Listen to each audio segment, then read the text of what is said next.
الحمد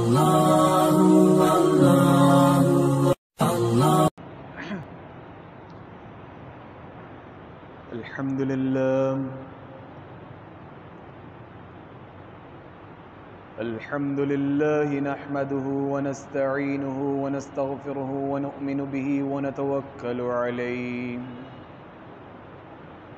ونعوذ بالله من شرور أنفسنا ومن سيئات أعمالنا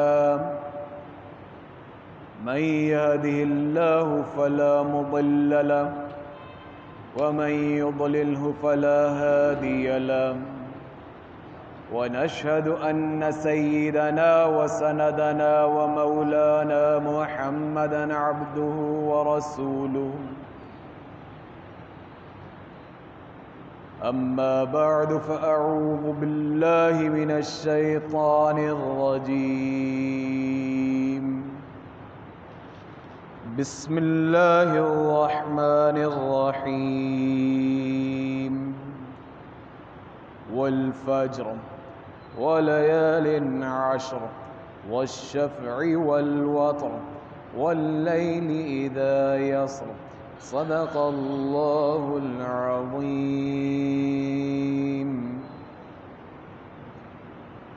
دعا فرمائیے، حق تعالی جل شانہ جو چند باتیں کہنے کی توفیق نصیب فرماویں، وہ ہم سب کی اصلاح اور مغفرت کا باعث بنے۔ یہ انتہائی قیمتی دن ہے، عشرہ ذو الحجہ، جس کی عبادت سے زیادہ اللہ کو اور کسی وقت کی عبادت اور کسی کوئی عبادت محبوب نہیں۔ جب صحابہ کرام رضوان اللہ اجمعین نے یہ بات سنی تو آپ نے فرمایا، عرض کیا یا رسول اللہ کیا جہاد بھی نہیں؟ تو فرمایا نہیں، جہاد بھی نہیں، ما سوائے اس مجاہد کے جو اپنی مال کو اور اپنی جان کو لے کر جائے اور دونوں قربان کر کے آئے۔ اس کے علاوہ اللہ کو ان ایام کی عبادت سے زیادہ اور کوئی عبادت محبوب نہیں۔ سب سے بہترین وقت ہے عبادت۔ گزشتہ اور پیوستہ جمعے میں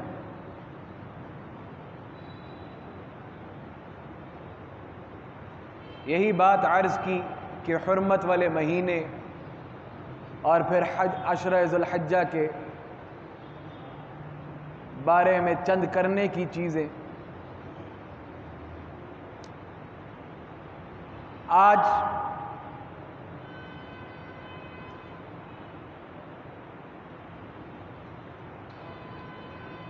اسی سے متعلق چند باتیں جو آج کے کرونا زدہ ماحول میں لوگوں نے، جو لوگ اپنے آپ کو دانشور سمجھتے ہیں،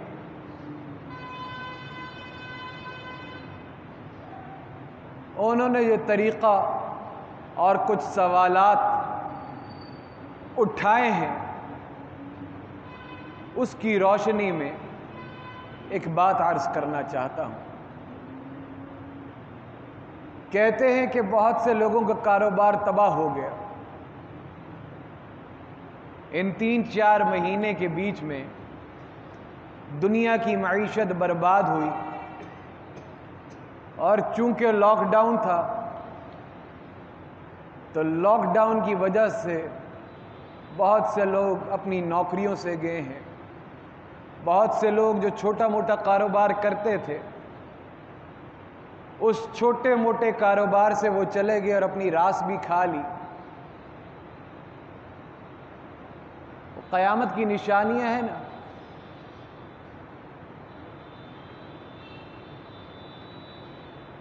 کہ جن کے پاس علم نہیں ہوگا وہ لوگوں کو درس دے رہے ہوں، سبق دے رہے ہوں۔ ہمارے ہاں بھی یہ رواج اب عام ہو چکا۔ ہمارے نانا جان رحمت اللہ علیہ کہتے تھے مجھے یاد ہے فرمایا کرتے تھے دو ہی طرح کے لوگ ہیں جو بول سکتے ہیں، یا تو بہت بڑا عالم ہو، علم والا ہو، وہ لوگوں کے سامنے اپنے علم سے بیان کر سکتا ہے، نہیں تو کوئی بے حیا ہو تو وہ ہر بات سچ اور جھوٹ کو ملا کر بے حیائی سے اور ڈھٹائی سے بیان کرتا ہے۔ قربانی گزشتہ امتوں کے دور میں بھی تھی، لیکن وہاں پہ بھی کچھ اہل علم سامنے ایسے آئے جنہوں نے اس قربانی کے ذریعے بجائے اور چیزوں کو، گزشتہ امتوں سے کیا، حابیل اور قابیل کی بھی قربانی اللہ نے قبول فرمائی، جس طرح سے اللہ نے قبول فرمائی اس زمانے سے جاری و ساری۔ اس کے بعد یہودیوں میں بھی قربانی تھی، عیسائیوں میں بھی قربانی تھی، لیکن چونکہ وہ مصلیحت کا شکار ہو گئے، ان میں بھی کچھ ہماری طرح کے فلسفی آگے ہوں گے کہ اس کی بجائے یہ کر لو، اس کی بجائے یہ کر لو، اس کی بجائے یہ کر لو، اور دیکھتے دیکھتے آج ان کی زندگیوں سے قربانی کا نام و نشان ختم ہو گیا۔ آج جب وہ مسلمان کو قربانی کرتے ہوئے دیکھتے ہیں تو سارا دکھ اور درد ان کو اور دنیا کے سارے وائرسز صرف عید قربان کے اوپر نظر آتے ہیں کہ ایبولا کیوں نہ ہو جائے، کانگو کیوں نہ ہو جائے۔ عام دن میں لوگ صبح صبح کسائی منڈیوں سے بکرے لے کر آتے ہیں، ہر گھر کے اندر اللہ نے توفیق دیے گوشت بنتے ہیں، اس وقت کوئی وائرس سامنے نہیں آتا، لیکن یہ وائرس آج کل خاص طور پر ان ایام کے بیچ میں جن میں قربانی کا دن ہو، اس میں ایسے اچانک یہ وائرس بھی آ جاتا ہے۔ وہ فرمایا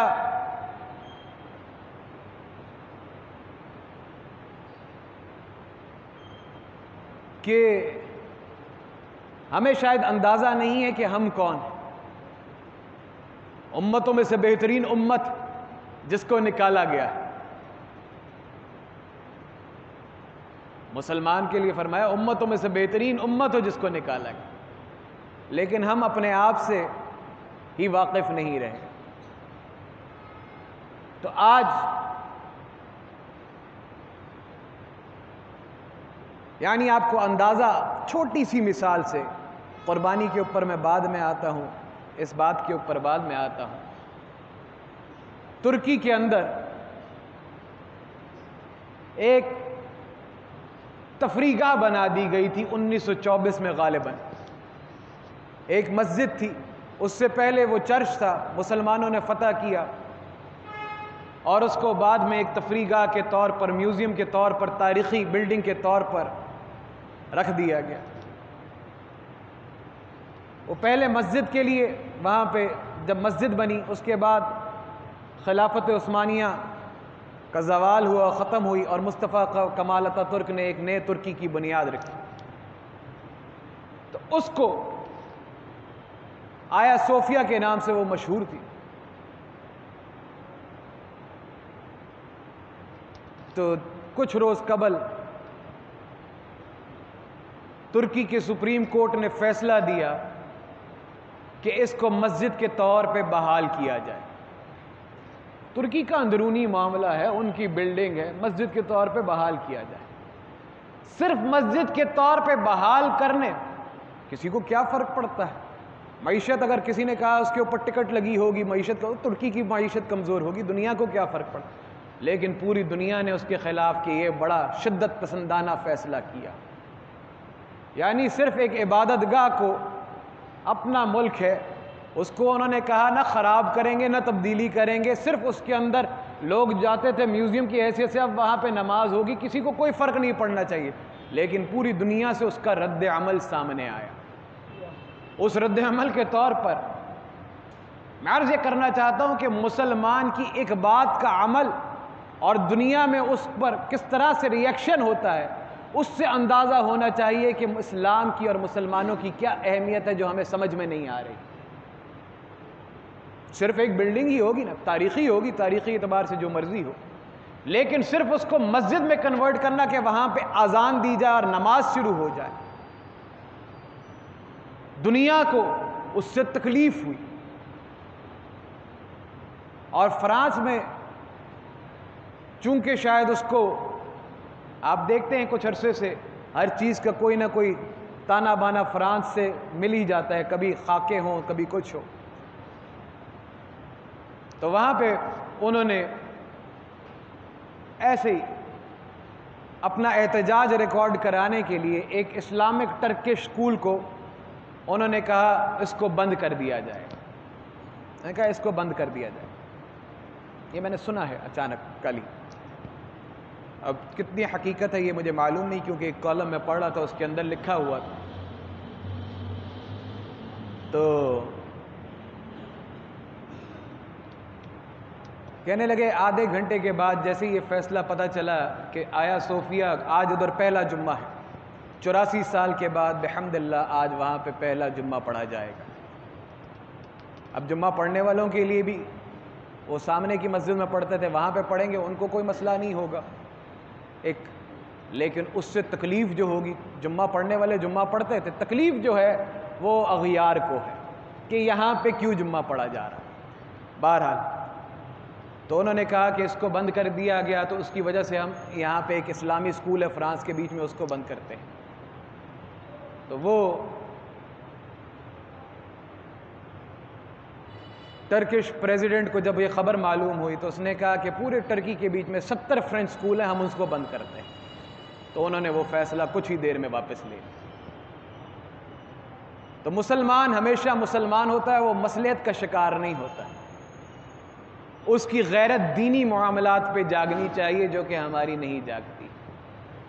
تو یہ ضمناً بات آئی کہ دنیا کو روز سینکڑوں یہاں پہ قصائی کی دکانیں ہیں، بڑی سے بڑی، اب کوئی میٹ ون ہے، کوئی زینت ہے، کوئی اس قسم کی دکانیں ہیں. روز وہاں پہ بڑے سے بڑے سٹور کے اوپر، چھوٹے سے چھوٹے قصائی کی دکانوں کے اوپر، یہ سامنے منڈی، پیچھے منڈی کے اندر روز بکرے ذبح ہوتے ہیں، لوگ آتے ہیں جاتے ہیں.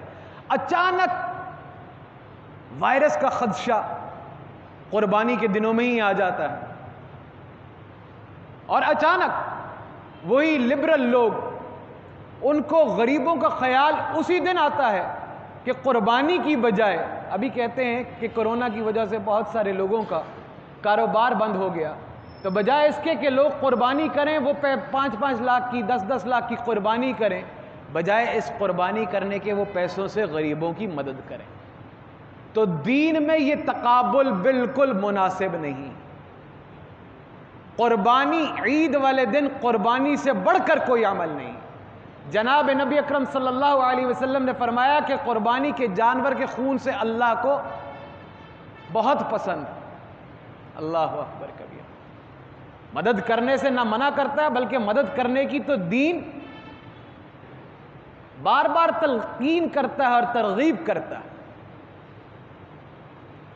مدد کرنے سے نہیں منع کرتا، لیکن یہ شعائر اللہ میں سے، یہ سیدنا ابراہیم علیہ السلام کی سنت ہے، یہ سیدنا اسماعیل علیہ السلام کی وہ ادا ہے جو اللہ کو ایسے پسند آئی کہ ہر سال لاکھوں مسلمان اس کی یاد میں یہ قربانی کرتے ہیں اور زندہ کرتے ہیں کہ جب ضرورت پڑے گی اللہ کا حکم سب چیزوں کے آگے آئے، کوئی مصلحت نہیں ہوگی. یہ شان ہے، کوئی بات نہیں ہوگی، اللہ کا حکم ہے تو ہم بہترین سے بہترین قربانی کریں.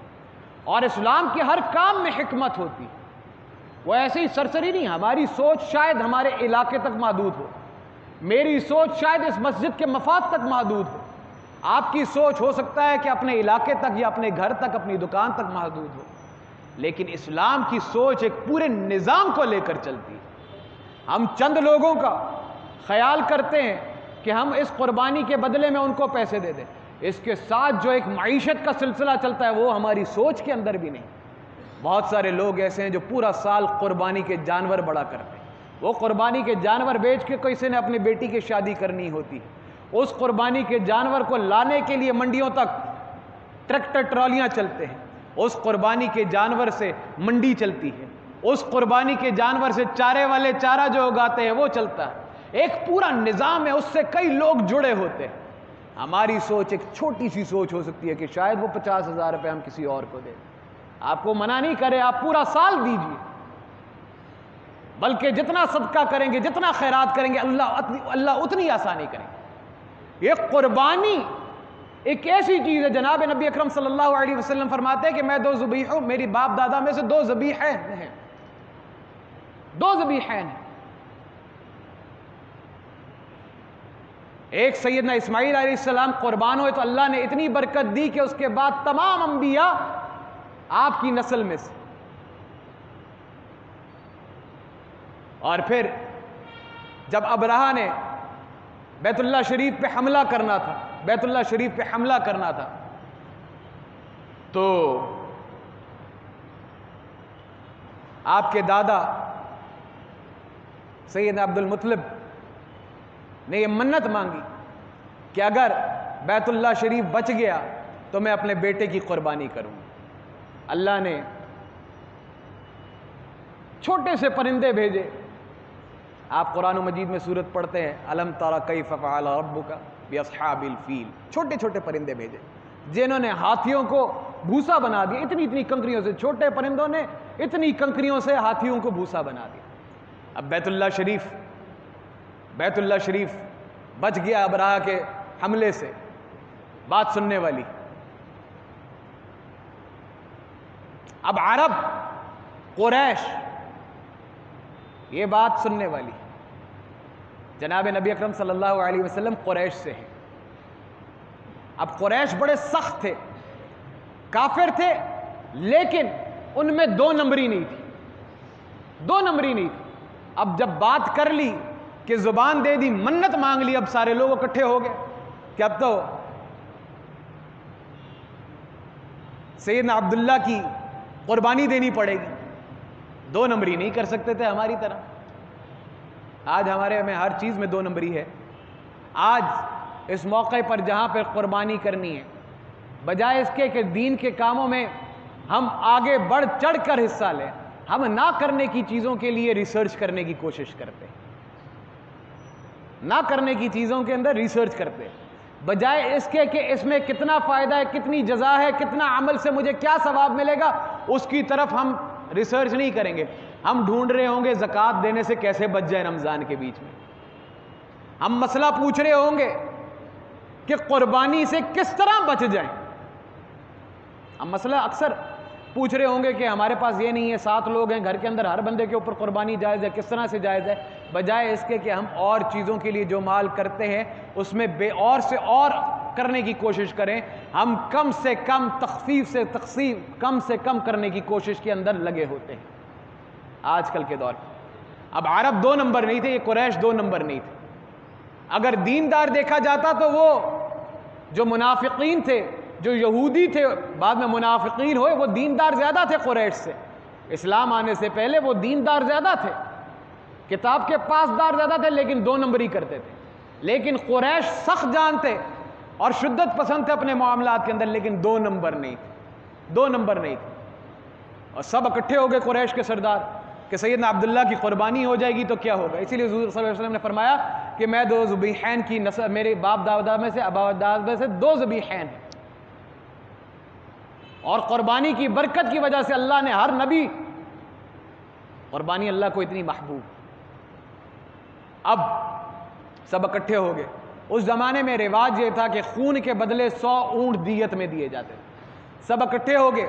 اب 100 اونٹ کوئی عام بات نہیں تھی، اونٹ سب سے معتبر اور سب سے مہنگی چیز تھی. اسی لیے فرمایا کوئی اونٹ کا اعتبار امیر لوگوں کی نشانی تھی. اسی لیے فرمایا کوئی اونٹ پہ بھی آ کر اللہ کے نام پہ تم سے مانگے تو تم اس کو ضرور دیا کرو، اس کو خالی ہاتھ نہ موڑا کرو. کوئی اونٹ پہ بھی آ کر اللہ کے، کیونکہ اونٹ امارت کی نشانی تھی. 100 اونٹ قربان کرنا ایک بہت بڑی بات تھی. تو دیت کے اندر خون کا بدلہ 100 اونٹ تھا. تو سردار اکٹھے ہو گئے، انہوں نے کہا یہ تو بڑا مسئلہ ہو جائے گا، لیکن خون کا بدل خون ہے، تو 100 اونٹ، اس کی ایک جان کا بدلہ 100 اونٹ ہے، تو 100 اونٹ پھر قربان کیے گئے. 100 اونٹ قربان کیے گئے. ساتھ ضمنی طور پر ضمناً مسئلہ عرض کر دیا کہ فرمایا کہ کوئی اونٹ، آج ہمارے پاس کوئی بھی آتا ہے ہم کہتے ہیں جاؤ پراٹ جاؤ، تمہیں کیا ضرورت ہے، تم دکھاوا کرتے ہو. تو اللہ کے نام پر آ کے حضور صلی اللہ علیہ وسلم نے فرمایا اونٹ پہ بھی کوئی آئے اور اللہ کے نام پہ مانگے تو اسے خالی ہاتھ نہ لوٹایا کرو، خالی ہاتھ نہ لوٹایا کرو. بہرحال یہ قربانی کی وہ برکت ہے.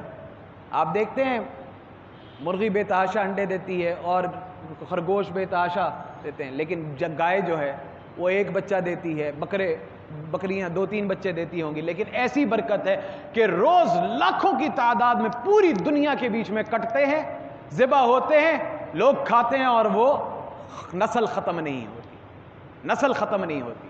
بڑی بڑی چیزوں کی نسل ختم ہو جاتی، لیکن قربانی کی برکت سے یہ ایسی نعمت ہے، یہ قربانی اللہ کو اتنی پسند ہے۔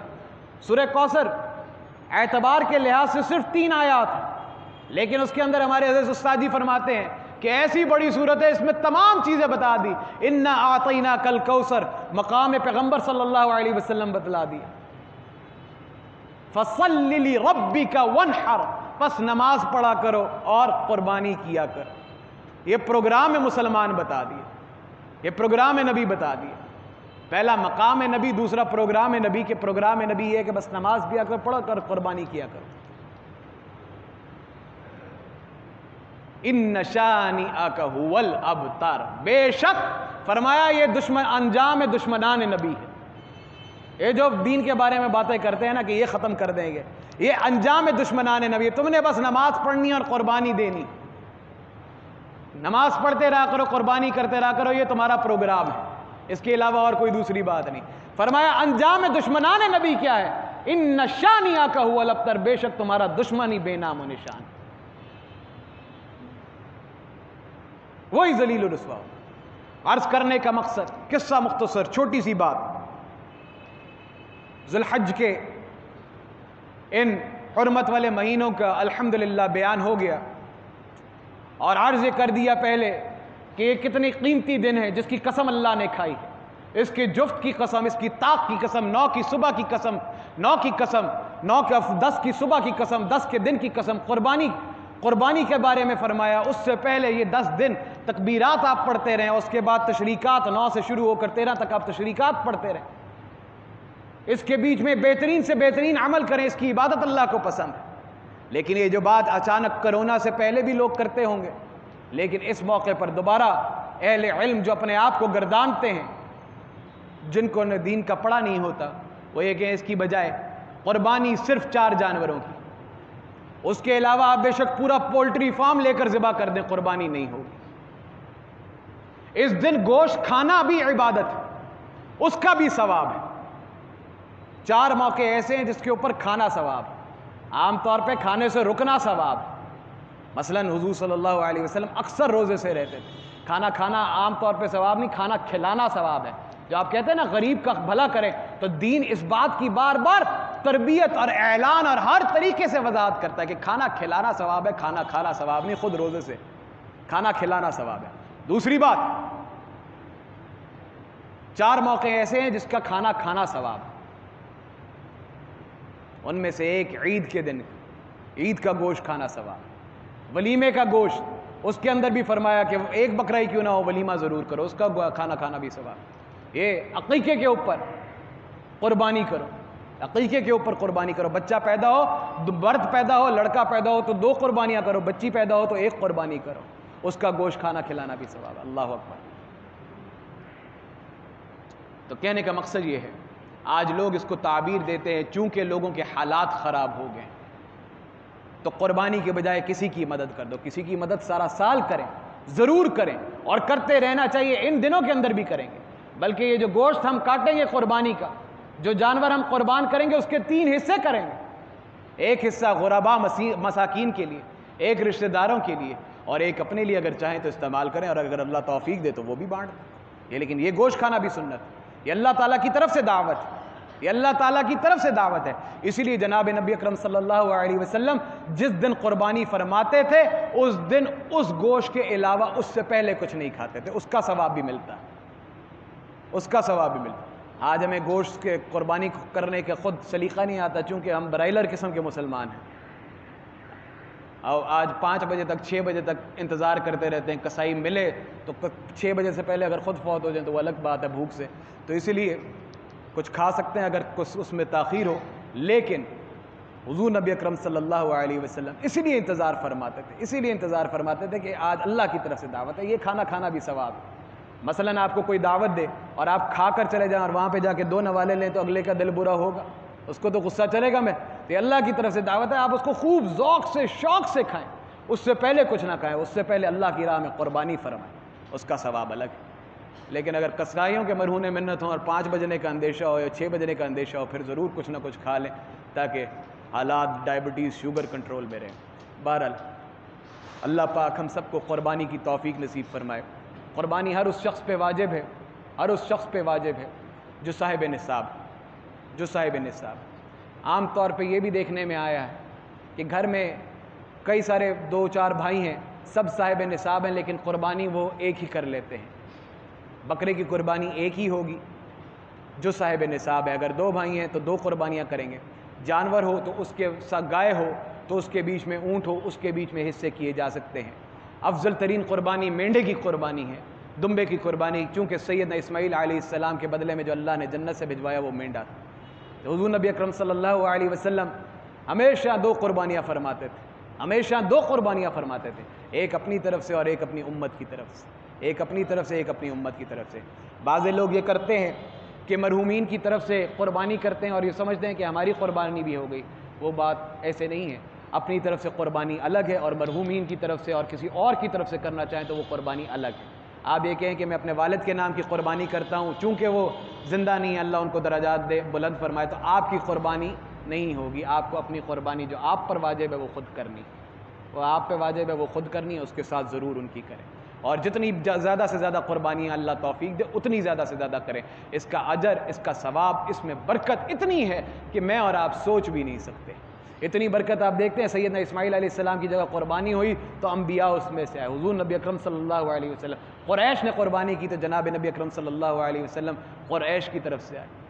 اللہ اکبر۔ اور قبلہ تب بنا جب پیغمبر کی قربانی، قبلہ اول پہ سیدنا اسحاق علیہ السلام کی قربانی کی شرط بھی پیش آئی، اور بیت اللہ شریف کے اوپر سیدنا اسماعیل علیہ السلام کی قربانی۔ اللہ اکبر کبیرہ۔ اس قربانی کے جتنے فوائد ہیں، اس قربانی کے جتنے اجر ہیں، میں اور آپ سوچ بھی نہیں سکتے، گردان بھی نہیں سمجھتے۔ اس کے لیے مجھے لمبے بیان کرنے کی ضرورت نہیں ہے، اس کے لیے مجھے کوئی دلیل دینے کی ضرورت نہیں ہے۔ الحمدللہ سب مسلمانوں کو قربانی کا فلسفہ بھی معلوم ہے۔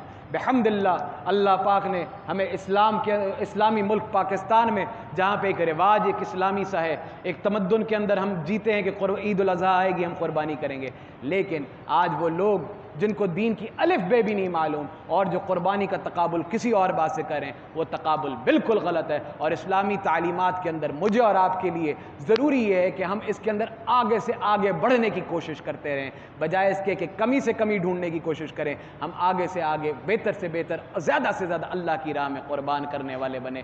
اللہ پاک آنے والی عید کو آپ دیکھتے ہیں کچھ عرصہ پہلے تک ہم جمعہ ایسے نہیں پڑھ سکتے تھے، باہر سے صرف چند لوگوں کو آنے کی اجازت ہوا کرتی تھی۔ وقت گزر ہی جاتا ہے، وقت کیسا بھی ہو سکتا ہے اللہ اس آنے والی عید میں قربانی کے جذبے سے اللہ ہمیں اس آزمائش سے جلد از جلد نکال دے۔ جب فرمایا کہ جب کوئی صدقے کی بات، جب کوئی بات مشکل پڑے تو جتنی بڑی مشکل ہو اتنا بڑا صدقہ دو، اللہ بلاؤں کو، آفتوں کو ٹالتا ہے، تو یہ کیسے ہم کر سکتے ہیں؟ بہرحال اللہ پاک آنے والی عید کو صحیح معنوں میں مسلمانوں کے لیے عید سعید بنائے، اور اللہ پاک ہماری قربانیوں کو قبول فرما لے۔ اور جن حضرات نے حج کے لیے جانا تھا چونکہ نہیں جا سکے، بہرحال ان دنوں کی سب سے بڑی عبادت حج ہے، ان دنوں کی سب سے بڑی عبادت حج ہے، لیکن اس سال چونکہ کرونا کی وجہ سے، وبا کی وجہ سے حج پہ جانا باہر سے مشکل ہو گیا، تو لوگوں کو چاہیے کہ تکبیرات پڑھیں، اونچی تکبیرات پڑھیں، مرد اونچی تکبیرات پڑھیں، زور زور سے پڑھیں، اور بازاروں میں پڑھیں، گھروں میں پڑھیں، دکانوں میں پڑھیں، مسجدوں میں پڑھیں، تکبیرات پڑھیں، زیادہ سے زیادہ نوافل اور نیکیوں کا اہتمام کریں، قرآن مجید کی تلاوت کا اہتمام کریں، گناہوں سے بچنے کی کوشش کریں، گناہوں سے بچنے کی زیادہ سے زیادہ کوشش کریں۔ عام طور پہ تو کرنی ہی چاہیے، ان دنوں کا خاص لحاظ رکھ کر کریں گے تو اللہ دگنا تگنا اجر دیں گے۔ اللہ پاک مجھے اور آپ کو آنے والی عید کو صحیح معنوں میں اس کا فلسفہ سمجھنے کی، جس طرح سیدنا ابراہیم علیہ السلام کی 64 سال کی دعا کے بعد اللہ نے ایک بیٹا دیا، اور پھر جب فرمایا کہ قربان کرو، اللہ پاک نے اتنی بڑی آزمائش جو اتنی دعاؤں کے بعد ملا، وہ فلسفہ سمجھنے کی توفیق نصیب فرمائے کہ جب اللہ کا حکم آ جائے اس کے آگے ہر چیز قربان ہے۔ وآخر دعوانا ان الحمد للہ رب العالمین۔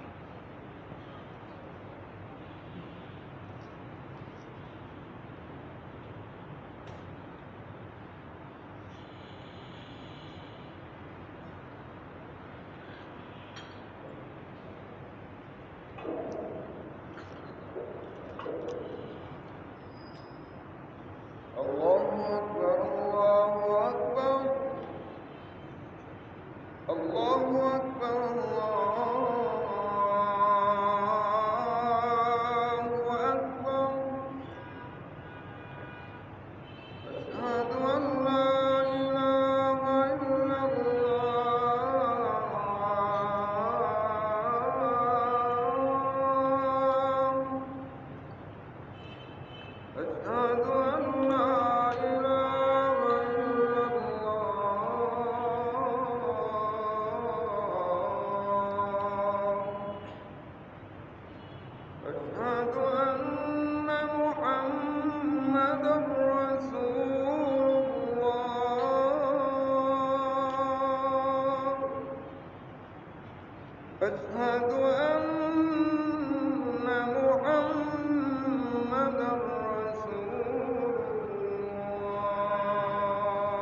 على الفلاح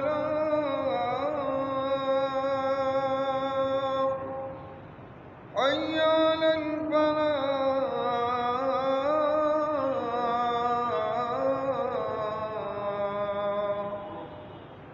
الله أكبر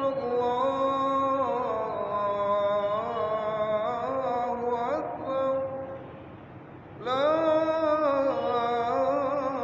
إله إلا الله.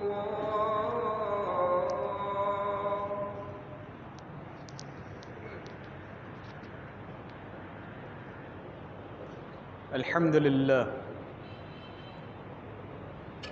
الحمد لله الذي نور قلوب العارفين بنور الإيمان وشرح صدور الصادقين بالتوحيد والإيقان، وصلى الله تعالى على خير خلقه محمد وعلى آله وصحبه أجمعين. يا أهل الجاه والمال والسرور، اعلموا أن الدنيا دار الفناء والغرور، والآخرة دار البقاء والسرور. فاذكروا فضيحة القيامة والصراط والنشور. ألا إن وعد الله حق فلا يغرنكم بالله الغرور. أعوذ بالله من الشيطان الرجيم. يا أيها الناس اتقوا ربكم إن زلزلة الساعة شيء عظيم، يوم ترونها تذهل كل مرضعة عما أرضعت وتضع كل ذات حمل حملها وترى الناس سكارى وما هم بسكارى ولكن عذاب الله شديد. ويوم ينادي الملك الجبار لمن الملك اليوم لله الواحد القهار. إن أحسن الكلام كلام الله العلام. كل نفس ذائقة الموت ثم إلينا ترجعون. إنه تعالى جواد كريم ملك بالرب الرؤوف الرحيم.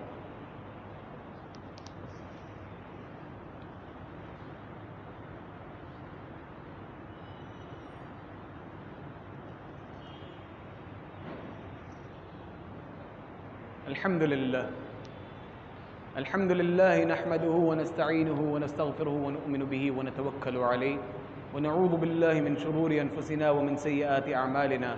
من يهده الله فلا مضل له ومن يضلله فلا هادي له، ونشهد أن لا إله إلا الله وحده لا شريك له، ونشهد أن سيدنا ومولانا محمدا عبده ورسوله. أما بعد، أعوذ بالله من الشيطان الرجيم.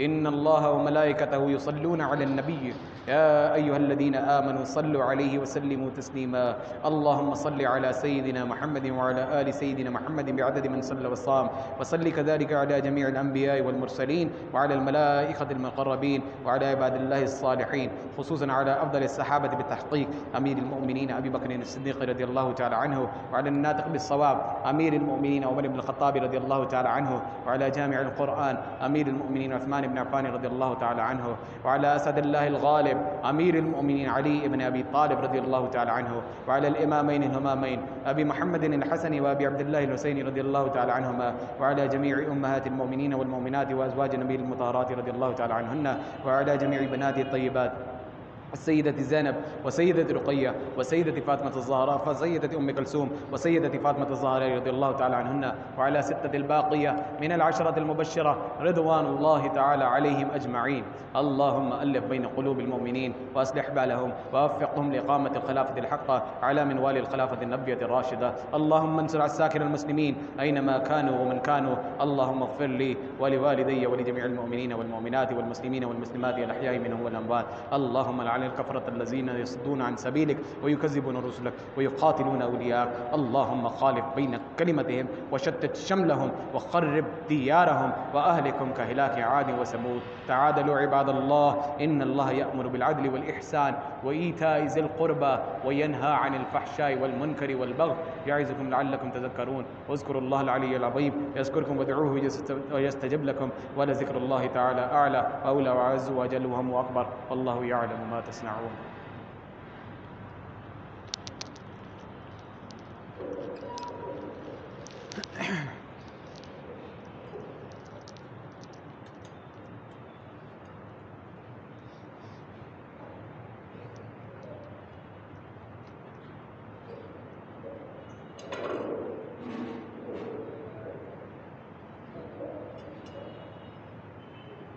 الله أكبر.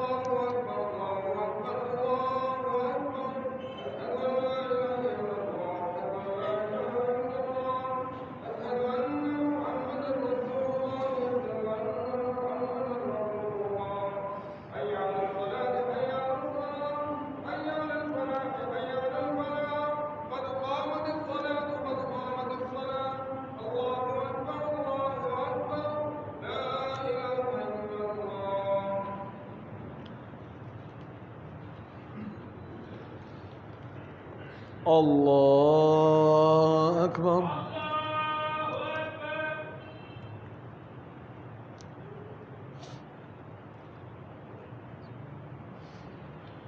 الحمد لله رب العالمين الرحمن الرحيم مالك يوم الدين إياك نعبد وإياك نستعين اهدنا الصراط المستقيم صراط الذين أنعمت عليهم غير المغضوب عليهم ولا الضالين.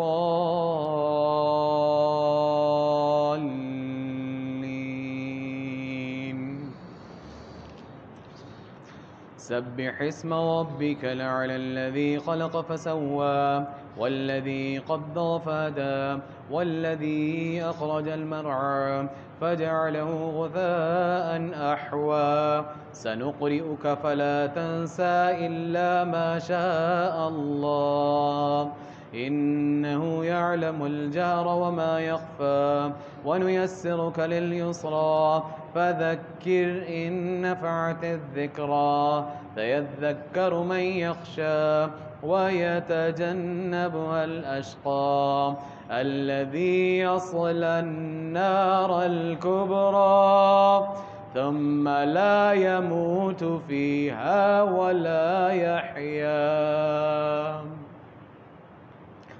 قد أفلح من تزكى وذكر اسم ربه فصلى بل تؤثرون الحياة الدنيا والآخرة خير وأبقى إن هذا لفي الصحف الأولى صحف إبراهيم وموسى. الله أكبر.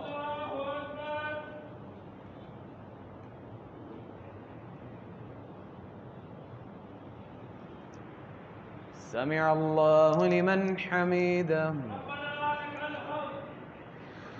الله أكبر.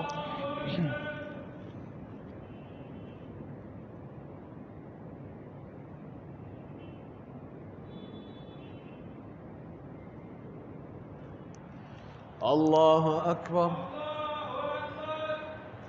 الله أكبر.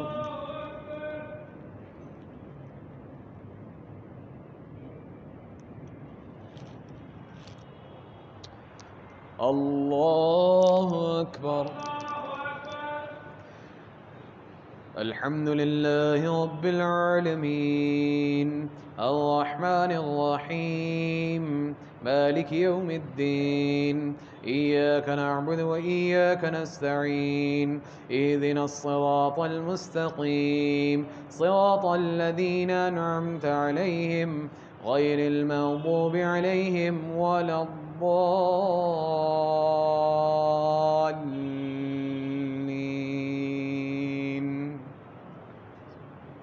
أفلا ينظرون إلى الإبل كيف خلقت وإلى السماء كيف رفعت وإلى الجبال كيف نصبت وإلى الأرض كيف سطحت فذكر إنما أنت مذكر لست عليهم بمسيطر إلا من تولى وكفر فيعذبه الله العذاب الأكبر إن إلينا إيابهم ثم إن علينا حسابهم.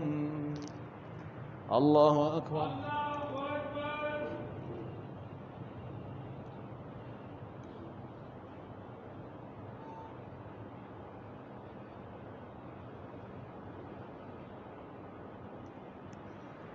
سمع الله لمن حمده. الله أكبر.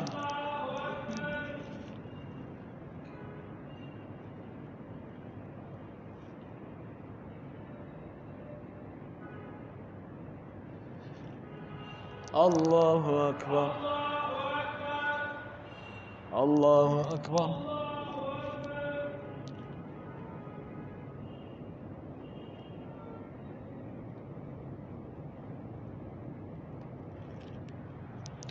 الله أكبر.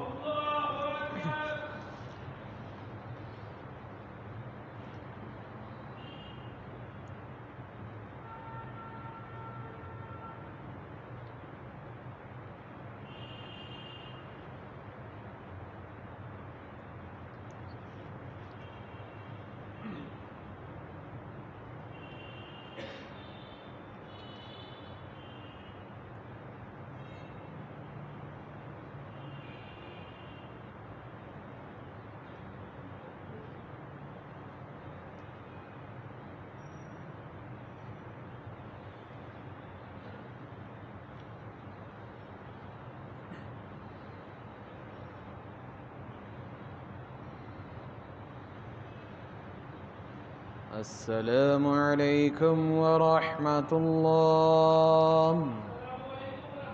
السلام علیکم ورحمۃ اللہ.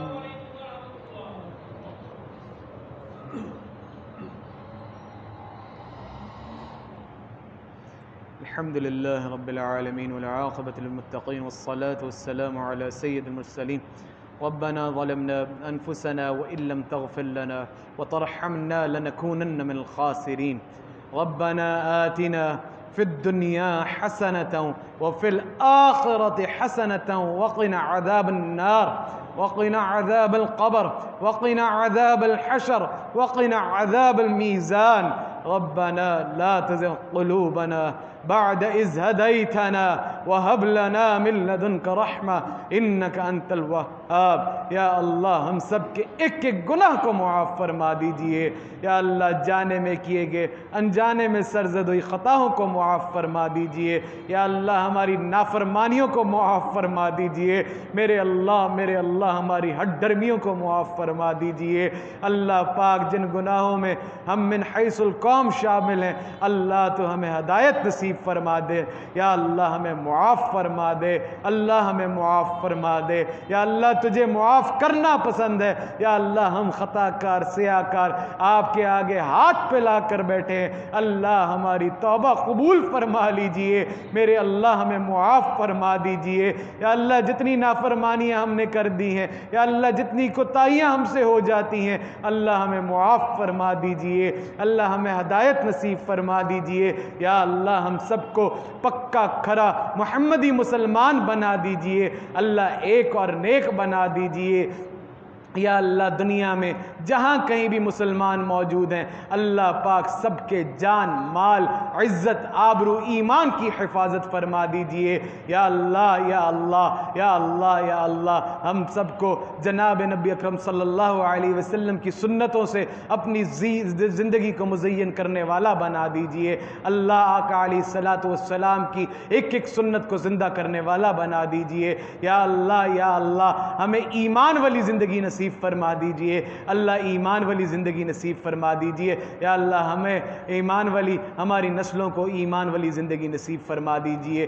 اللہ بے ایمانی والی زندگی سے محفوظ فرما دیجئے. یا اللہ ہمارا خاتمہ ایمان پر نصیب فرما دیجئے. اللہ پاک ہماری قبروں کو جنت کے باغوں میں سے باغ بنا دیجئے. یا اللہ قبر کے اندھیاروں سے اللہ قبر کے بچھوؤں سے اللہ قبر کے اندھیاروں سے اللہ قبر کی آزمائش سے اللہ محفوظ فرما دیجئے. یا اللہ محفوظ فرما دیجئے. اللہ محفوظ فرما دیجئے. یا اللہ ہم سب کی مغفرت فرما دیجئے. یا اللہ پاک یہ بہت قیمتی دن ہے. یا اللہ ہمارے ایک ایک عمل کو اپنی بارگاہ میں قبول فرما لیجئے. یا اللہ ہم سب کو اپنے وقت کو ذکر سے اپنی یاد سے یا اللہ قیمتی بنانے کی توفیق نصیب فرما دیجئے. اللہ پاک جہنم کی آگ سے محفوظ فرما دیجئے. یا اللہ جہنم کی آگ سے محفوظ فرما دیجئے. اللہ جہنم کی آگ سے محفوظ فرما دیجئے. یا اللہ پل صراط کی مشکلوں کو آسان فرما دیجئے. میرے اللہ جلد از جلد اس کرونا کی آزمائش سے اللہ جان چھڑوا دیجئے. اور آئندہ سال اور بلکہ اس سے پہلے اللہ بار بار توبہ والی ادب والی قبولیت والی حاضریہ حرمین شریفین کی توفیق نصیب فرما دیجئے. اللہ حج کی توفیق آئندہ سال نصیب فرما دیجئے. میرے اللہ حاجت روا مشکل کشا تیری ذات ہے. تیرے علاوہ نہ ہی کوئی حاجت روا ہے نہ ہی کوئی مشکل کشا ہے. اللہ میرا جو بہن بھائی جس مشکل پریشانی میں اللہ آسانی کے معاملات فرما دیجئے. یا اللہ ہماری بگڑیاں بنا دیجئے. یا اللہ بگڑیاں بنا دیجئے. یا اللہ بگڑیاں بنا دیجئے. جو ہمارے حق میں بہتر ہے وہ نصیب فرما دیجئے. جو نہیں بہتر اللہ اس کی طمع لالچ جستجو سے وقت برباد کرنے سے محفوظ فرما دیجئے. اللہ پاک ہمارے دلوں کو کینے سے بغض سے حسد سے اللہ محفوظ فرما دیجئے. اللہ بھائی بھائی کو آپس میں اتفاق پیار محبت کی توفیق نصیب فرما دیجئے. اخلاص نیت نصیب فرما دیجئے. اللہ بڑوں کے ادب کی قدر کی توفیق نصیب فرما دیجئے. یا اللہ جتنے بڑے ہمارے حیات ہیں اللہ ان کا سایہ تادیر ہمارے سروں پر حیات فرما دیجئے. اور میرے اللہ ہمیں ان کے ادب کی قدر کی خدمت کی توفیق نصیب فرما دیجئے. یا اللہ بے ادبی سے محفوظ فرما دیجئے۔ یا اللہ آپس میں دلوں کو اندر سے میل کو صاف کرنے والے کی توفیق نصیب فرما دیجئے۔ اللہ اخلاص نصیب فرما دیجئے۔ یا اللہ ایک دوسرے کی خیر خواہی کی توفیق نصیب فرما دیجئے۔ یا اللہ نیکی کے کاموں میں بڑھ چڑھ کے حصہ لینے کی توفیق نصیب فرما دیجئے۔ اللہ آنے والی عید کو صحیح معنوں میں عید سعید بنا دیجئے، اور یا اللہ فلسفہ قربانی کو زندہ کرنے والا بنا دیجئے۔ یا اللہ ہماری قربانیوں کو اپنی بارگاہ میں قبول فرما لیجئے۔ یا اللہ جتنے اکابرین، بڑے بزرگ، اساتذہ، مشائخ، جتنے ہمارے بڑے، یا اللہ جتنے ہمارے بڑے دنیا سے چلے گئے، اللہ ان کے درجات کو بلند سے بلندتر فرما دیجئے۔ یا اللہ ہمیں ان کا صدقہ جاریہ بنا دیجئے۔ یا اللہ جن کی اولاد ہے، یا اللہ اس اولاد کو نیک صالح فرما بردار بنا دیجئے۔ یا اللہ اولاد کے ماں باپ کی آنکھوں کی ٹھنڈک بنا دیجئے۔ یا اللہ جن کی اولاد نہیں ہے، اللہ نیک اور صالح اولاد نصیب فرما دیجئے۔ یا اللہ جو بہن بھائی شادیوں کے لائق ہیں، اللہ آبادیہ نصیب فرما دیجئے۔ یا اللہ اطمینان قلب نصیب فرما دیجئے، میرے اللہ اطمینان قلب نصیب فرما دیجئے۔ یا اللہ نگاہوں میں حیا نصیب فرما دیجئے، اللہ موت سے پہلے توبہ کی توفیق نصیب فرما دیجئے۔ یا اللہ یا اللہ یا اللہ حادثاتی موت سے محفوظ فرما دیجئے، اللہ حادثاتی موت سے محفوظ فرما دیجئے۔ یا اللہ ہم سب کو شہادت کی موت نصیب فرما دیجئے، اللہ شہادت کی موت نصیب فرما دیجئے۔ یا اللہ شہادت کی موت نصیب فرما دیجئے۔ میرے اللہ میرے اللہ میرے اللہ اپنا فضل فرما دیجئے، رحم فرما دیجئے، میرے اللہ اپنے شکر گزار بندوں میں شامل فرما دیجئے۔ یا اللہ ناشکری کے الفاظ، کلمات اور زندگی سے محفوظ فرما دیجئے۔ یا اللہ پاک اپنے علاوہ کبھی کسی کا محتاج نہ بنائیے۔ یا اللہ محتاجی والی، معذوری والی زندگی سے محفوظ فرما دیجئے، اپنی شان کے مطابق رزق حلال طیب نصیب فرما دیجئے۔ یا اللہ جتنے بیمار ہیں صحت تو نے دینی ہے، شفا تو نے دینی ہے، یا اللہ صحت کاملہ، شفا عاجلہ مستمرہ نصیب فرما دیجئے۔ ربنا ظلمنا انفسنا وان لم تغفر لنا وترحمنا لنكونن من الخاسرين ربنا تقبل منا انك انت السميع العليم وتب علينا انك انت التواب الرحيم صلى الله تعالى على خير خلقه محمد وعلى آله وصحبه اجمعين برحمتك يا ارحم الراحمين۔